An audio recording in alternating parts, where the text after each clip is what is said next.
This is massive for the Rams as we are talking about their matchup versus the Philadelphia Eagles and what it really means for the Rams and their Super Bowl hopes, their confidence, all of that going into this game. We're talking about all that and much more on today's episode of the Rams Digest. I'm your host, Joshua Giron. Remember, if you guys are not subscribed to the channel, do me a favor, press the subscribe button now, as roughly 64.6% of you guys are watching the videos already, but you're still not pressing that subscribe button. All I'm saying is if you're already watching, might as well press that subscribe button so you don't miss any daily Rams content here at the Rams Digest. First things first, let's get into this main bit of story here. We're talking about the big test ahead this weekend. I know a lot of times when we're talking about these, kind of hyping up these early season matchups and kind of putting a lot of weight into matchups early in the year, it can sometimes fall on deaf ears. When we're talking about the fan base, I think generally speaking, most people who know what's going on with the NFL season, how long an NFL season is, the Rams being 2-0 and all that stuff, like, we understand, right, that this actually doesn't necessarily directly affect the Super Bowl hopes for the Rams, but it is still an important matchup. You can't tell me that people in this building don't think this is important. You can't tell me that Sean McVay isn't emphasizing to his team that this is an important matchup. Of course, they're going to take it just like every other week, but you have to get a little bit up for this game. You have to get a little bit more excited, intense for this game, because it is a game to show your fan base, show the world, show the NFL that you are a Super Bowl contender by knocking off the 2-0 Super Bowl champs in the Philadelphia Eagles. Rams face their toughest test yet in Week 3's premier matchup.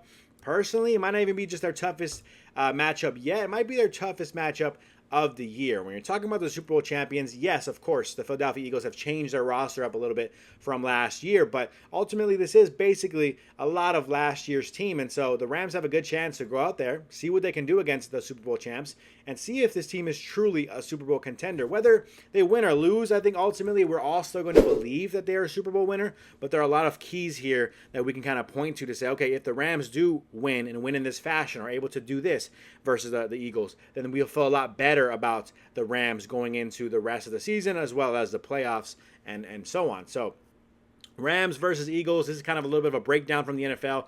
2-0 versus 2-0. Neither team's defense has given up 21 points yet. I mean, that's a key point there. We're playing two defensive teams here that are really, really good on defense. Neither defense has given up more than 21 points. So we start there. Philadelphia held Kansas City to 17 after holding Dallas to 20, said the NFL.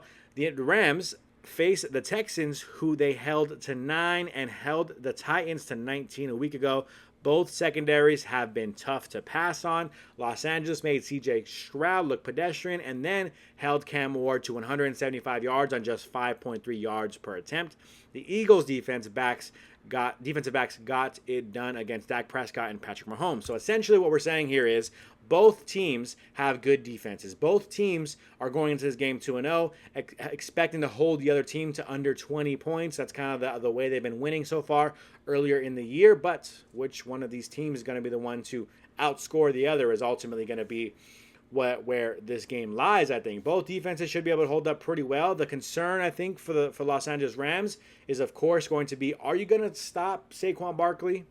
As good as this run defense has been early, I don't think you can expect to stop Saquon. Maybe slow him down a bit, but you can't expect to stop him, and that's where it starts, I think, for the Rams. And then can they get a QB spy on the quarterback, Jalen Hurts? Can you make sure he doesn't go run all over you? That's definitely an important key there. Here's some other notes that we want to kind of look at going into this game. Matthew Stafford, he's moving up the list all time. You want to keep an eye on this. If he gets 2 touchdowns in this game, through the air, he moves past Matt Ryan for 9th most passing touchdowns in NFL history.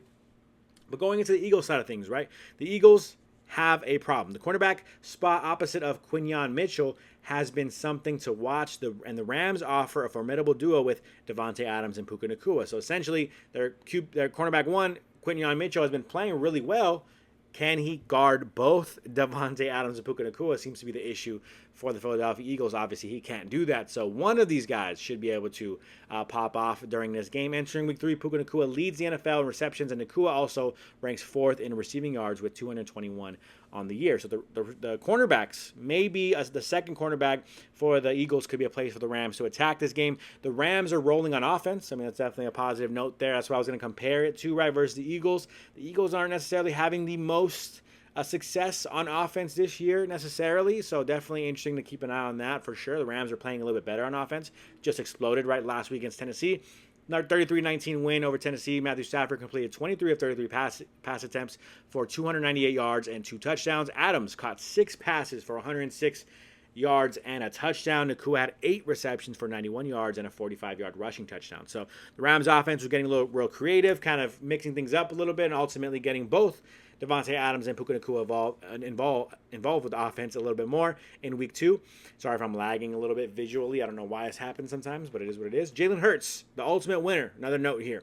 Philadelphia has won 16 straight games started and finished by Jalen Hurts. 16 straight. This team is winning with Jalen Hurts at the helm.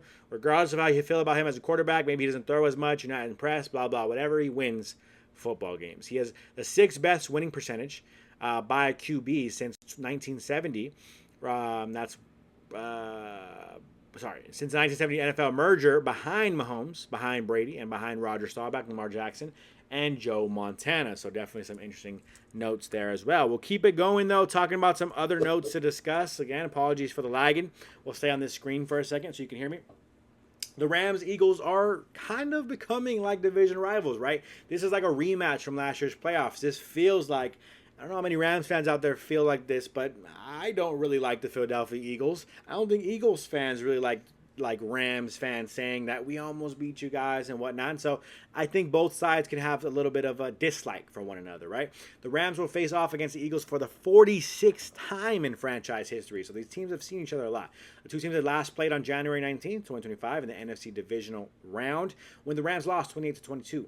The series lands at 25-20, or stands at 25-20-1 in favor of the Philadelphia Eagles. This will be the 3rd straight season meeting, and Philadelphia has won 3 straight in the series, including the postseason win in 5 of the last 6. So Philadelphia is dominating this matchup lately, and that's kind of definitely a point of concern for the Rams.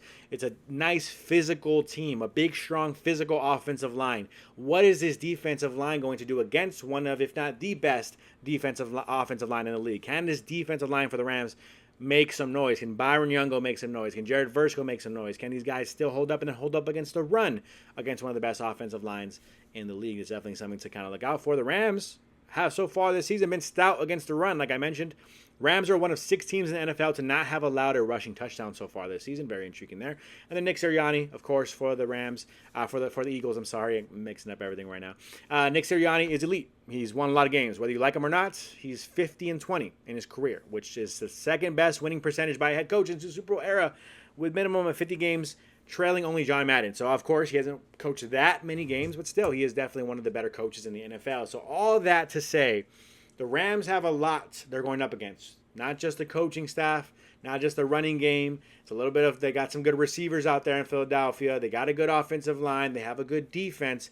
This is the biggest test for the Rams. This win would be massive, though, for the Rams. And it's not necessarily saying that you're going to win a Super Bowl by beating the defending champs from last year, but it is going to say, and I think many of you fans can agree, if the Rams beat the defending champs and defeat them handedly, if they defeat them easily, if it doesn't seem too much of a issue handling the Philadelphia Eagles, a lot of people are going to start saying, what? The Rams are the real deal. The Rams actually have a chance to win the Super Bowl this year. The Rams are now in contention as Super Bowl contenders, which we already knew they kind of are, but this kind of solidifies it a little bit more. It gives you more confidence as a fan, but also gives the team more confidence, right? It gives them the confidence of, oh, okay, this is different. We lost this team last year. They won the Super Bowl. This is a different year. This is a different team. Byron Young, Jared Verse, Braden Fisk, Kobe Turner, now Puna Ford, all these great defensive linemen you have. You have this great offense with Stafford looking good and Davante Adams and Puka Nacua, and the list can go on with all these guys the Rams have added. And so I think this is really important for the Rams to win, just to give that confidence to within the building that I'm sure they already have, but to even add more confidence of saying this team is legit, this team has a chance. Let's make sure we all lock in here. Let's stay healthy, let's take care of our bodies. Let's win these games handily. Let's get ourselves good playoff position because this team has a legitimate chance to win a Super Bowl. That is the hope. That is the case, I think, for this team. And hopefully this Sunday they prove that they are Super Bowl contenders to the world on Sunday. So we'll have to wait and see on that. Let me know how you guys feel about the game down below in the comment section. We still got one more injury report to go over. I'm sure some predictions will come out from Josh Refiners and myself over the next couple of days. But if you guys want to drop early predictions now or something you want to say about this matchup, go ahead and drop it down below in the comment section, and we'll see it on the next episode. Moving on from that, trivia of the day, my favorite part of the episode, where I ask a trivia question. You give your trivia guesses down below in the comment section. Whether you're right, whether you're wrong, we give you a shout out on the next episode that I'm on here at the Rams Digest. For those who missed last episode's trivia of the day, this was the question we asked to everyone. We said, who was the first player in NFL history to rush for 100 touchdowns? We had some multiple choice options as well with this question. The multiple choice options were, was it A, Emmitt Smith? Was it B, Jim Brown? Was it C, Walter Payton? Or was it D, LaDainian Tomlinson? Who was the first NFL player in history to rush for 100 rushing touchdowns? A few of you guys did play along with the trivia. Here were the guesses. We had Thomas saying, I think it's smart to bring in someone with experience, but I do agree that I want to see some of those practice squad guys, what some of those practice squad guys can do. I forgot he was older than he looks. LOL. Trivia question.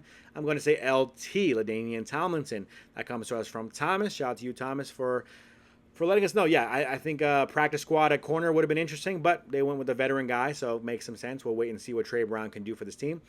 Moving on, Becca says, beat Jim Brown. Manuel says, either Walter Payton or Jim Brown because they used to run the ball back in the days.